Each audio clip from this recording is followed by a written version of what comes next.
네, 시청자 여러분, 뉴스룸을 시작하겠습니다. 대통령 선거가 이제 11일 앞으로 다가왔습니다. 이재명, 윤석열 두 후보는 최대 승부처인 수도권에서 유세를 이어갔는데요. 오늘은 서로의 안보관을 강하게 비판하며 맞붙었습니다. 이재명 후보는 어제 토론에서 윤 후보가 일본군의 한반도 진출 가능성을 언급했다고 비판했고, 윤석열 후보는 이재명 후보가 우크라이나가 러시아를 자극한 거라고 했다며 뒤틀린 안보관이라고 공격했습니다. 먼저 이희정 기자가 안철수, 심상정 후보까지 후보들의 오늘 행보부터 보도합니다. 정치적 고향인 경기도를 찾은 이재명 후보. 어제 윤석열 후보의 일본군 한반도 진입 가능 발언을 정조준했습니다. 곧 3일절인데 일본군 한반도 진출을 허용할 수 있다. 그 유관순 선생 미안해서라도 그런 말 못할 것 같아요. 특별 성명서까지 내고 일본 극우 세력 발언과도 구분하지 못하겠다며 망언을 취소하고 사죄하라고 비판했습니다. 또 사드 배치를 주장한 윤 후보를 전쟁 광에 빗대면서 공세 수위를 한껏 끌어올렸습니다. 전쟁 좋아하면 안 됩니다, 여러분. 전쟁 광, 제가 한 말 아닌데 불안을 조성해서 군사 긴장을 조성해서 한반도가 불안정해지면 보수에게 표가 오더라는 과거의 그 아픈 추억 때문이죠. 이 후보는 소상공인, 자영업자를 향해선 100일 민생회복 프로젝트 실시, 전국민 소비 쿠폰 발행 계획을 밝혔습니다. 역시 수도권인 인천에서 유세를 시작한 윤석열 후보는 안보관으로 맞불을 놨습니다. 우크라이나가 러시아를 건드려서 이렇게 자극해서 생긴 거라고 하죠. 왜곡된 안보관을 가지고 있는 사람들입니다. 그러니 경제를 제대로 번영시킬 수가 없는 거 아니겠습니까? 윤 후보는 정부 여당의 정책 실패를 강조하면서 무식하게 저지른 부패가 대장동 개발 사업이라고 꼬집었습니다. 또 민주당의 정치개혁 시도를 정치쇼, 물타기라고 비판했습니다. 지난번에도 뭐 3선 이상 금지한다고 했다가 당내에서도 말이 안 된다 해서 첫 번째 쇼는 그냥 사그러졌습니다. 정권 교체, 이것을 정치 개혁이라는 프레임으로 바꾸기 위한 물타기 사기 아닙니까, 여러분? 소상공인을 향해선 방역지원금을 최대 1,000만 원까지 추가 지원하겠다고 약속했습니다. 안철수 국민의당 후보는 오늘 서울 종로와 강남에서 집중 유세를 했고, 정의당 심상정 후보는 대구, 부산을 찾았습니다. JTBC 이희정입니다. 이번 대선 최대 변수로 떠오른 야권 단일화 소식도 알아보겠습니다. 투표용지 인쇄 전날, 그러니까 내일을 데드라인으로 꼽는 분석이 많았는데요. 여전히 단일화는 안개 속입니다. 저희 취재진이 양측에 오늘 밤 만날 가능성이 있느냐고 물었더니 윤석열 후보 측은 50대 50이라고 답했고 안철수 후보 측은 정해진 게 없다고 했습니다. 이 소식은 최수연 기자입니다. 윤석열, 안철수 두 후보는 어제 토론에서 단일화에 대해 엇갈린 답을 내놨습니다. 지금 이미 다 결렬됐다고 선언을 했죠. 이 자리에서 말씀드리긴 뭐하지만 저희도 노력하고 있습니다. 야권 단일화 시한은 이번 주말로 꼽힙니다. 대선 투표용지 인쇄가 시작되는 날이 다음 주 월요일이기 때문입니다. 후보 이름이 인쇄되기 전에 단일화가 돼야 사표를 방지할 수 있습니다. 결국 후보 간의 주말 단판 카드가 남아있는 겁니다. 시한이 코앞이지만 여전히 난항입니다. 국민의힘 관계자는 JTBC에 오늘 만날 가능성이 50대 50이라며 계속 직간접적으로 안 후보에게 접촉을 시도하고 있지만 답을 받진 못한 걸로 안다고 했습니다. 반면 국민의당 관계자는 진전될 여지가 없어 회동은 정해진 게 없다며 안 후보가 제안한 여론조사 경선에 대해 윤 후보가 명확히 답을 해야 한다고 했습니다. 안 후보는 주말 회동설을 부인했지만 경선이라는 여지는 남겼습니다. 저는 단판 생각하고 있지 않습니다. 경선을 하시겠다면 모르죠. 윤 후보는 어제 안 후보에게 문자와 전화를 시도했지만 연락이 닿진 않은 걸로 알려졌습니다. 윤 후보가 직접 연락을 해서 연결이 될 경우 오늘 저녁 만날 가능성은 열려 있습니다. JTBC 최수연입니다.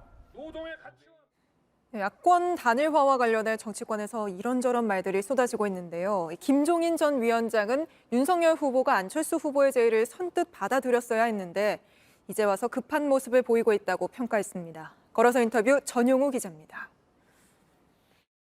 조선시대 나라와 왕실을 통칭한 종묘사직의 사적인 사직단입니다. 위원장님이 계속적으로 누가 대통령 돼도 나라 미래가 암울하다. 그러니까 지금 선거 운동하는 걸 보면 맨 과거 얘기만 하고 네거티브만 하고 미래에 대한 긍정적인 얘기가 별로 나오는 게 없어요. 네. 지금 식으로 가면은 나라가 정대가 암울하다 이렇게 얘기를 하는 이거 거죠. 지금 예전에 조선시대로 따지면 종묘사직이 위태롭다 이렇게 가는 건가요? 그러니까 과거에 우리가 역사에서도 볼 것 같으면은 제대로 된 지도자를 만나면은 나라가 융숭해지고 네. 지도자를 잘못 만날 것 같으면 나라가 쇠퇴하고 그러는 거 아니에요. 네. 단도직입으로 단일화 파행의 책임 소재를 질문했습니다. 윤석열 후보 쪽에서 단일화가 꼭 필요하다고 했으면은 네. 그 제의를 성급 받아들였어야지. 이제 와서 이제 급한 모습을 보이는 거지. 네. 안철수 후보는 자기 입장을 이미 천명을 해버렸잖아요. 네. 그걸 어떻게 다시 수습을 해야 되는데 네. 수습하기는 고사하고 자꾸 이상한 소리가 나고 서로 자존심에 대한 상처를 주니까 네. 봉합이 되기가 점점 더 어려워지는 거죠. 그런데 이제 윤석열 후보는 그냥 홀로 나가도 나는 될 수 있다 하는 지지율이 올라가니까. 그렇지 이런 자신감을 가진 거지. 네. 주변의 사람들도 벌써부터 이제 충성심에 사로잡혀 가지고 네. 좋은 소리만 하는 거지. 예. 그렇기 때문에 그 단일화에 대한 소위 제안을 갖다가 무시해버리고 왔던 거 아니에요? 3월 8일까지만 되더라도 내가 보기에 플러스 알파 아니 지금은 이제 시간이 너무 지나가 버려서 내가 보기에 하기 힘들 거예요. 단일화 성사 여부를 떠나 남은 기간 미래 비전 제시가 필요하다고 진단했습니다. 이준석 대표하고 좀 화합하는 모습을 보이니까 네. 과거에 잃어버렸던 지지율을 윤석열 후보가 회복을 했던 거예요. 그걸로 인한 소위 지지율 회복이라는 것은 한계에 봉착하지 않았나. 자꾸 뭐 정권 교체만 얘기할 것이 아니라 정권 교체가 되면은 무엇이 달라지고 무엇을 한다고 하는 것을 확실하게 국민한테 제시해줘야 되는데 네. 그런 게 아무것도 나타나는 게 없어요 지금 네. 현재로서. 진짜 정권 교체를 하면 뭐가 달라진다는 거냐 말이야. 그래서 그럼 당선자가 가장 먼저 나서야 될 소위 선대위에 합류하면서 통합정부와 협치가 반드시 필요할 거라고 내가 이렇게 강조를 했었는데 네. 좀 제발 좀 선거가 끝나도 조용히 나라 일이 좀 정지되기를 바라야 된다고 하는 것이 일반 국민의 바람이 아닌가 이렇게 생각하니까 네. 민주당이 이제 그런 기회를 갖다가 지금 포착을 한 거죠. 더 일각에서는 지금 현재 선거 구도를 바꾸기 위해서 약간 전략적으로 내세운 거다. 과거 대통령들한테도 네. 선거 때 약속한 걸 안 지키고 많이 썩어왔잖아요. 그렇지. 그러니까 일반 국민이 그거에 대해서 별로 이렇게 크게 신뢰를 안 할 수도 있어요. 예. 신뢰를 갖게 하려면은 그러면 어떻게 노력을 해야 되느냐 그런 거를 후보 스스로가 지금 판단을 해야 할 상황이 아닌가 봐요. 안철수 후보가 받느냐 안 받느냐는 별개의 문제예요. 통합정부는 대통령에 당선되는 사람이 결의를 가지고 통합정부를 만들면 만들어지는 거라고. 네. 당선이 된 사람이 낙선한 사람을 찾아가 가지고서 우리 대한민국의 발전을 위해서 당신 나하고 같이 좀 협력을 하자. 그럼 그 거부들 하겠어요? 통합이라는 게 그런 아량들을 가져야지 되는 거지. 수성과 공성의 전략적 요충인 호남 표심도 전망했습니다. 호남의 표심을 얻으려고 나도 국민의힘에 있으면서 노력을 많이 해봤는데 그게 간단하게 쉽게 그 표심이 금방 올라가지는 않는 것 같아요. 이거 지켜봐야 하는 거죠. 5.18 묘소에 가서 참 참여하고 하고 난 다음에 그쪽에 지지율이 한 20%가 가까이 올라가 있었던 상황이에요. 그동안에 또 관리를 열심히 했어요. 그러니까 과거보다는 다소 지지율이 높을 수도 있다고 생각을 하는데 근데 지금 흔히 얘기하는 식으로 뭐 30%까지 올라간다. 그런 건 기대가 너무 큰 것 같아요. 지난번 대선 보면은 그때 그래도 호남에서 안철수 표가 많이 나올 거라고 생각을 했는데 결과를 볼 것 같으면 문재인으로 다 쏠려버리지 않았어요. 1시간 20분에 걸쳐 서울 도심서 이루어진 인터뷰 말미 제왕적 대통령제 개헌이 주제가 됐습니다. 헌법상에 주어져 있는 그 권한을 축소를 해야지 제왕적 대통령제가 없어지는 거지 무슨 청와대에서 나온다고 해서 제왕적 대통령제도가 없어진 건 아니라고. 그거는 대통령의 현재의 권력 구조를 가지고 광화문에 있든 청와대에 있든 똑같아. 권위적인 상징이라는 게 사람이 잘못해서 그런 거지 무슨 뭐 권위적인 상징이 무슨 의미가 있어. 그거는 결국 윤석열 정부가 출범하더라도 제왕적 요소를 뺀 개헌은 꼭 있어야지. 내가 보기에는 그거를 안 하면은 내가 다음 정부도 난 크게 성공할 거라고 보질 않아. JTBC 전효입니다. 우크라이나 소식으로 이어갑니다. 지금 수도 키예프엔 전운이 감돌고 있습니다. 우크라이나 대통령은 오늘 밤 러시아군이 수도 함락을 시도할 거라며 수도를 지켜달라고 국민들에게 호소했습니다. 또 그보다 앞서서는 흑해 근처 섬에서 투항을 거부하던 우크라군이 모두 숨졌는데요. 당시 격전 상황이 마지막 교신에 잡혔습니다. 먼저 지금 우크라이나 상황부터 이지은 기자가 보도합니다.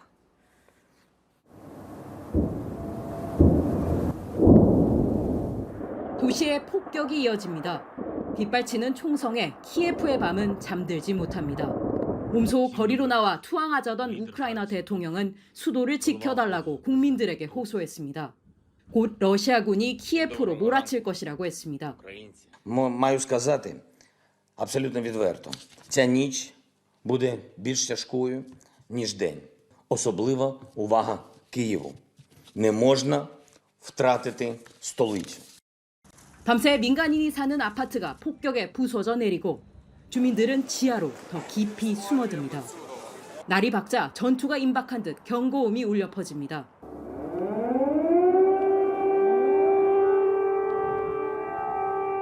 침공 사흘째, 러시아군은 우크라이나 북쪽과 동쪽, 남쪽 거점을 점령한 뒤 수도로 진격하고 있습니다. 우크라이나 측 저항도 거셉니다.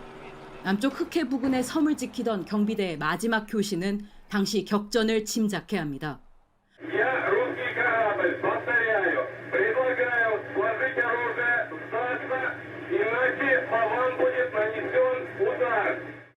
항복을 거부하던 경비대는 이 말을 남기고 13명 모두 숨졌습니다. 나토는 긴급회의를 열고 동유럽 회원국의 병력을 더 늘릴 뜻을 밝혔습니다. 서방 국가들은 러시아를 향해 또 한 번 제재 카드를 꺼내들었습니다. In alignment with the decision by our European allies, the United States will join them in sanctioning President Putin and Foreign Minister Lavrov and members of the Russian National Security Team. JTBC 이지은입니다. 우크라이나에 남아있는 우리 국민들 안전도 걱정인데요. 외교부에 따르면 교민 4명이 루마니아 국경을 넘어 출국에 성공했고 또 다른 19명도 현재 루마니아와 폴란드 국경 쪽으로 가고 있는데 교통정체가 심해 이동 속도가 느린 상황이라고 합니다. 이제 우크라이나에 남은 우리 국민은 모두 63명으로 파악되는데요. 외교부는 현지 교민들에게 비상 연락 체계를 유지하면서 안전에 만전을 기해달라고 당부했습니다. 우크라이나 사태의 여파로 잠시 주춤했던 국내 기름값이 오름세를 보이고 있습니다. 서울에선 평균 휘발유 값이 리터당 1,800원을 넘었는데요. 사태가 길어질 경우 2,000원까지 오를 수 있다는 우려 섞인 전망도 나옵니다. 김영민 기자입니다. 전국 주유소 휘발유 가격이 6주 연속 올랐습니다. 2월 넷째 주 전국 주유소의 휘발유 평균 가격은 리터당 1,739.8원. 지난주 대비 20원 넘게 올랐습니다. 서울의 휘발유 가격은 리터당 1,800원을 넘어섰습니다. 지난해 유류세까지 내리며 잡으려 했던 기름값이 다시 치솟고 있는 겁니다. 지난달에는 30만 원 정도 유류비가 들었는데 이번 달에는 40만 원 정도 좀 유류비가 드는 것 같고 또 이제 전월달에 비해서 이제 기름을 채우는 게이지가 이제 반칸 정도 덜 채워지는 SUV나 트럭에 주로 쓰이는 경유 가격도 지난주보다 24원 넘게 올랐습니다. 하루에도 여러 번 기름을 넣는 배달 운전자의 부담은 커집니다. 한 달 주유비가 한 5, 60이 하던 게 이제는 뭐 70이 넘어가고 80이 넘어가고 하면 되게 소금으로 자영업만 하는 사람들은 많이 힘들죠. 국내 수입 원유의 기준이 되는 두바이유 가격은 지난주 대비 2.9달러 오른 배럴당 95달러. 지금 우크라이나 사태로 아무래도 에너지 가격 상승 요인으로 작용할 거기 때문에 배럴당 한 100달러대까지는 충분히 상승할 걸 예상이 되고 있습니다. 국제유가가 배럴당 110달러를 넘을 경우 2012년 이후 10년 만에 국내 휘발유 값이 리터당 2,000원까지 오를 수 있다는 관측이 나옵니다. JTBC 김영민입니다. 코로나19 하루 확진자, 이틀째 하루 16만 명씩 쏟아지고 있는데요. 4명 중 1명은 19세 이하 아이들이라 당장 다음 주 개학을 앞두고 학교도 학부모들도 비상이 걸렸습니다. 그런데 이런 와중에 조희연 서울시 교육감이 자신의 출판 기념회를 열어 논란이 일고 있습니다. 윤영탁 기자입니다. 궂은 날씨에도 선별검사소는 검사를 받으려는 사람들로 붐빕니다. 오늘 신규 확진자 16만 6천여 명 중 25%, 4만 명은 19세 이하 소아청소년입니다. 최근 닷새 동안에만 20만 명 넘게 감염됐습니다. 당장 다음 주 개학을 앞두고 교내 감염 확산에 대한 걱정이 큽니다. 학교에서도 3월 내내 지난 코로나 2년 대응에서는 경험하지 못했던 학생과 교직원의 확진자와 격리자가 다수 발생할 것으로 예상하고 있습니다. 학생들은 고위험군이 아니라 PCR 검사도 받기 어려운 상황.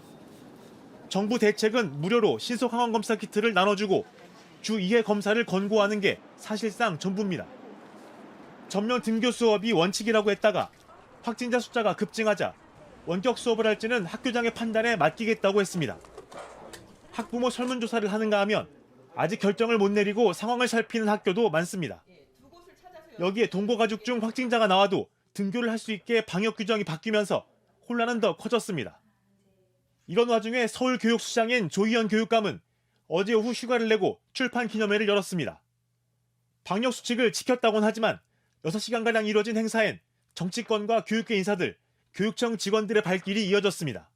대책이나 방안을 제시하지 않은 상태로 일선 현장에서는 교육감 선거 행보만 지금 중요한 것이냐, 그런 비판이나 우려가 나오고 있습니다.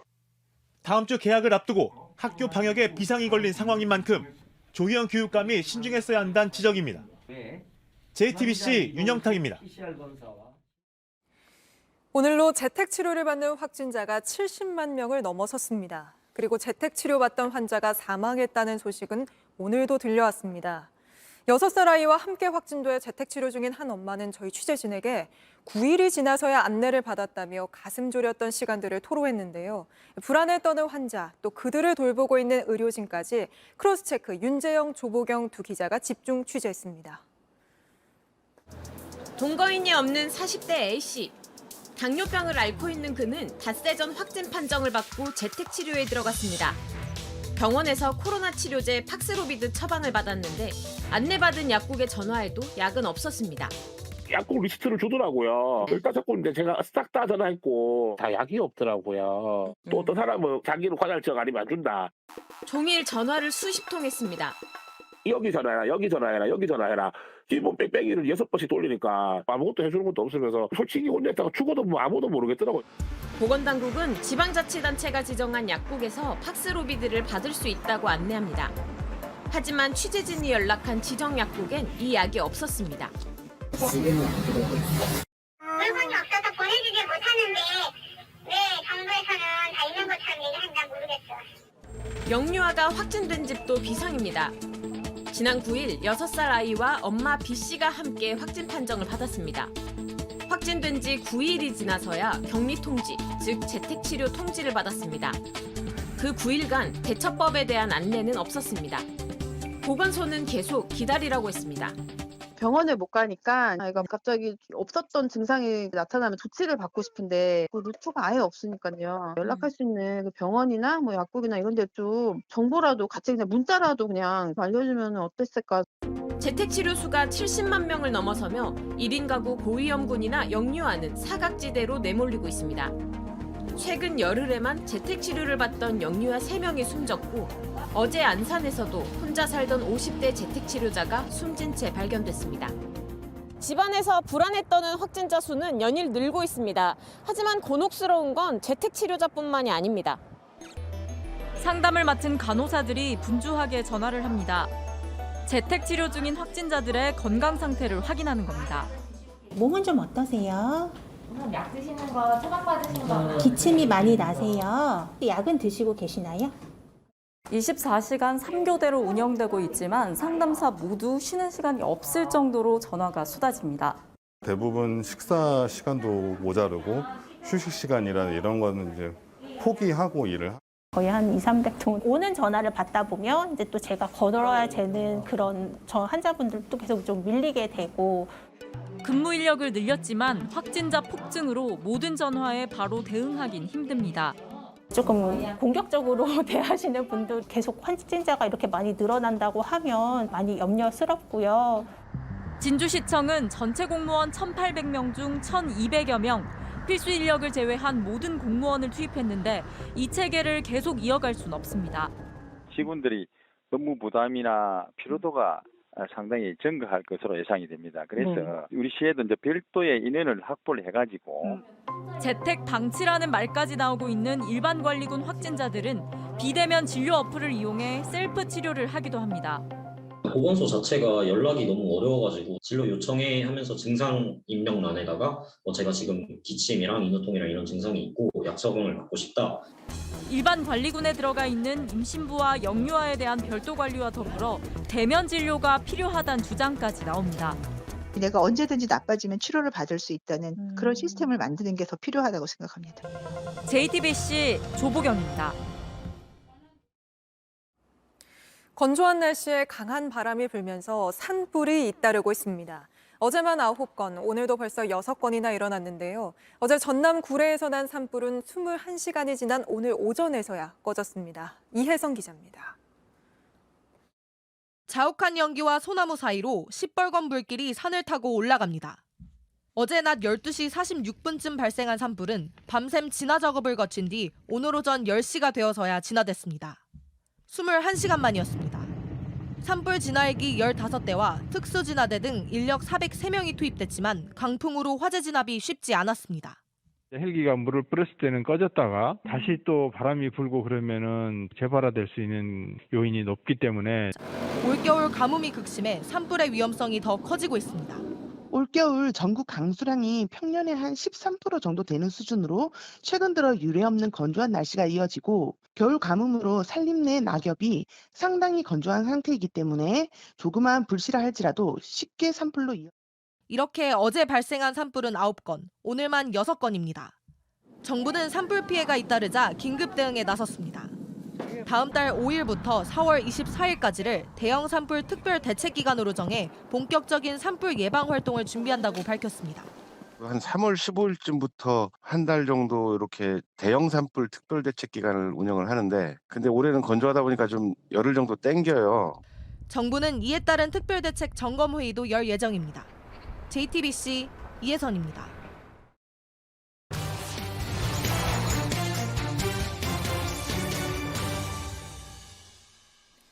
요즘 신차보다 비싼 중고차가 많아졌다고 합니다. 코로나로 반도체 생산이 줄면서 새 차 구하기가 어려워진 탓인데요.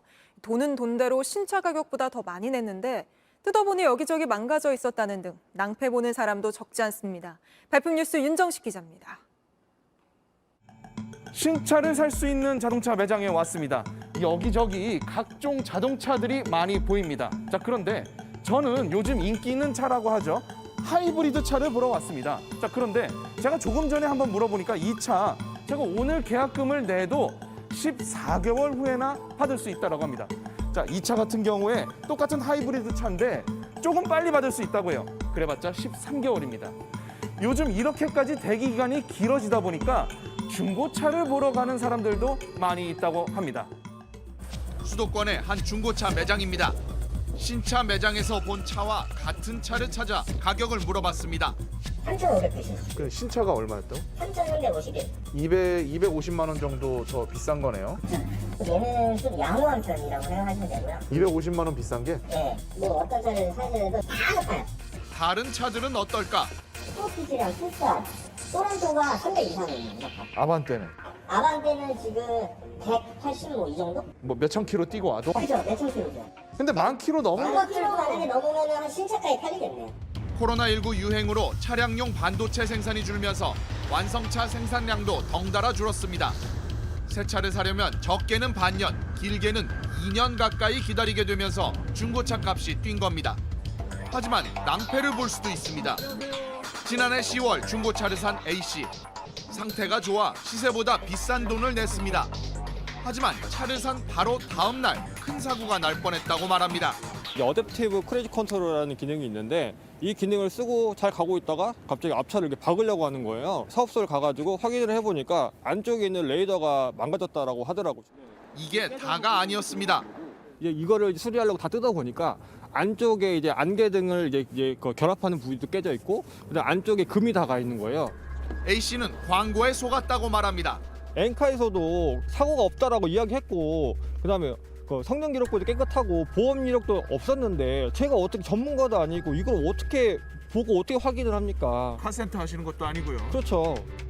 아무리 중고차가 귀해졌어도 따질 건 따져보고 사야 합니다. 아니 이렇게 신차보다 중고차가 비싼 적이 또 있었어요? 제가 자동차 일을 한 뒤로는 정말 처음입니다. 진짜 지금 막 고가의 수입차들은 프리미엄이 몇백에서 몇천만 원도 붙어요. 그런 차를 사는 사람들이 있나요? 아니 내 앞에 내가 기다리던 차가 딱 있으니까 사람이 이제 흥분을 하는 거죠. 이성을 잃는다? 네, 그래갖고 그냥 생각 없이 막 긁는 거예요. 근데 중고차 살 때 절대 그러면 안 됩니다. 성능 기록부, 보험 이력 잘 보고 하체까지 봐야 돼요. 그러니까 가장 중요한 거는 신차급 중고차도 결국은 뭐다? 중고차. 절대 잊으시면 안 됩니다. JTBC 윤정식입니다. 시대의 지성으로 불려온 이어령 선생이 오늘 향년 89세로 별세했습니다. 고인은 문학 평론가이자 시인이었고 언론사 논설위원, 문화부 장관 등을 지내기도 했죠. 다양한 영역에서 활동하며 큰 족적을 남긴 고인의 삶을 구혜진 기자가 돌아봤습니다. 암 선고를 받고도 의연했던 이어령 선생은 항암 치료를 마다하고 글쓰기에 몰두했습니다. 남들보다 나는 행복하다. 남들은 죽음이 끝이지만 나는 글을 쓰는 사람이니까 죽음에 다가오더라도 그 죽음을 내가 글로 쓸 수 있지 않냐. 한 발자국 더 갈 수 있다 했다. 고인은 22살이던 1956년 평론 우상의 파괴로 문단에 등장했습니다. 김동리와 황순원, 서정주 등 원로들을 강렬한 언어로 비판해 이름을 알렸습니다. 시인 김수영 선생과 벌인 문학의 역할에 대한 논쟁은 큰 주목을 받았습니다.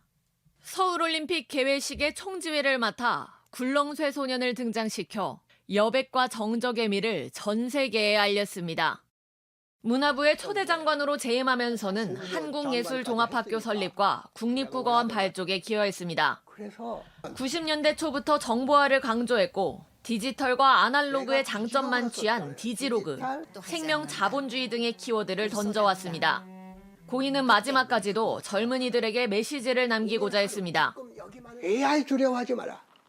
네가 올라타면은 너는 천리마가 되는 것이고 네가 뒤쫓아가다가 발길을 채이면 너는 죽어. 오는 걸 딱 접혀가지고 재갈 물리고 등자에서 올라타면은 기사도 이야기가 생겨나는 거다.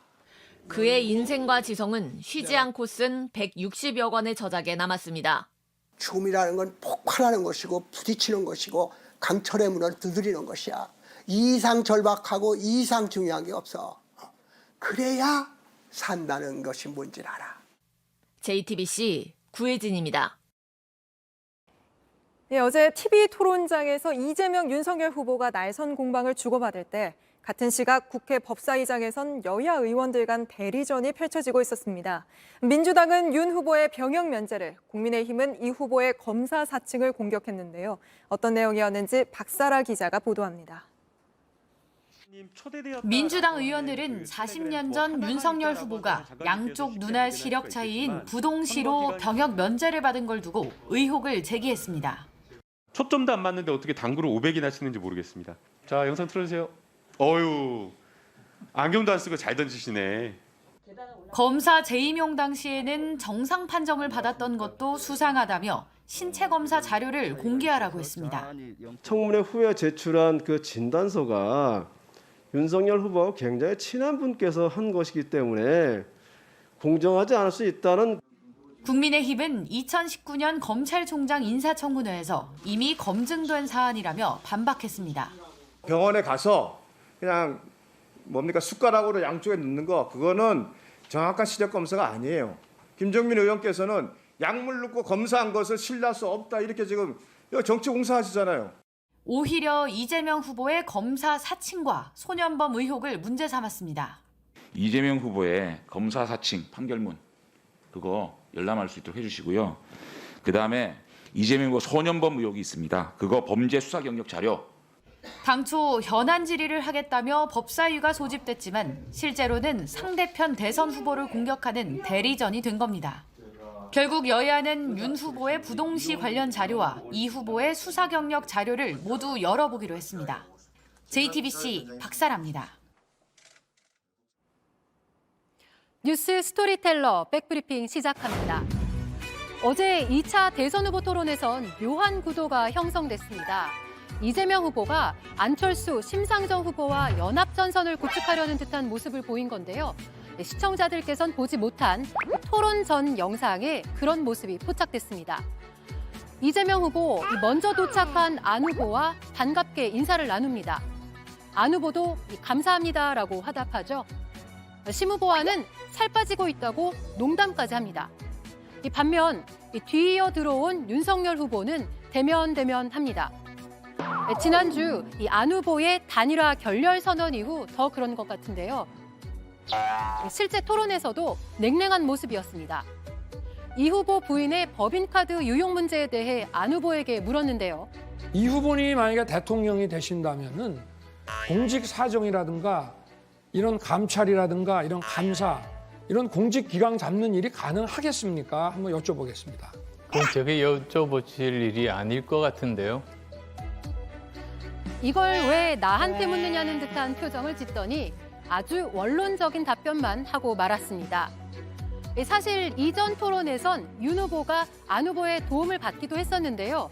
어제 시점에선 그러지 못했습니다.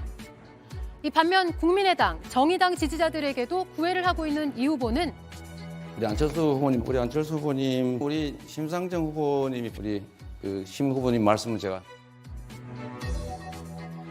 이렇게 러브콜에 이어서 윤 후보를 뺀 채 연대를 강조하는 장면도 있었습니다. 그래서 잘하기 경쟁보다는 상대방의 발목을 잡아서 실패를 유도하고 그런 기회가 오더라. 그래서 이런 구조를 깨야 됩니다. 그래서 저는 우리 심상정 후보님, 또 안철수 후보님 말씀하신 데 전적으로 공감하고 이런 구도 토론 후 평가에서도 이어졌는데요.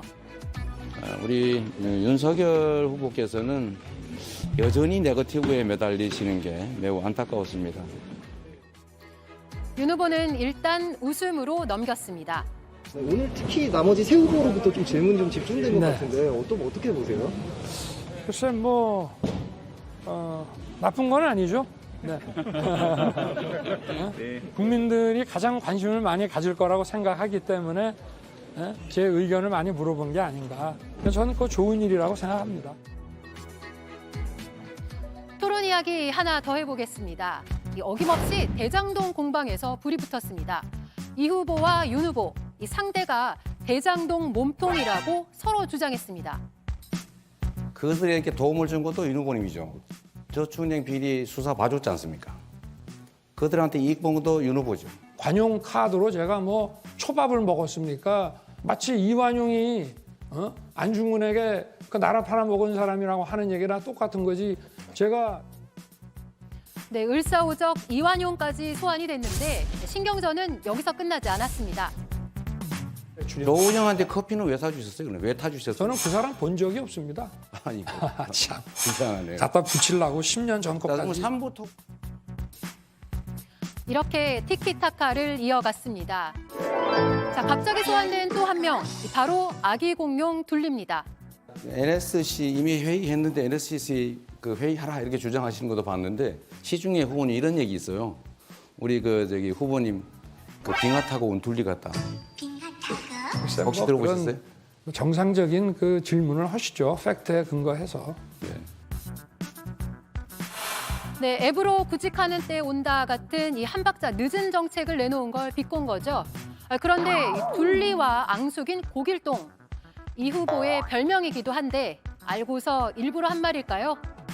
오늘 백브리핑 여기까지입니다.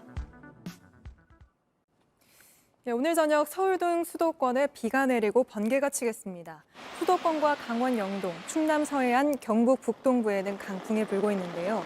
강원 산간에는 3에서 8cm의 눈도 예상됩니다. 일요일은 내일은 전국 대부분이 맑고 미세먼지도 좋음 수준을 유지하겠습니다. 낮 기온도 10도 안팎으로 포근하겠습니다. 뉴스룸 저희가 준비한 소식은 여기까지입니다. 오늘도 시청해주신 여러분 고맙습니다.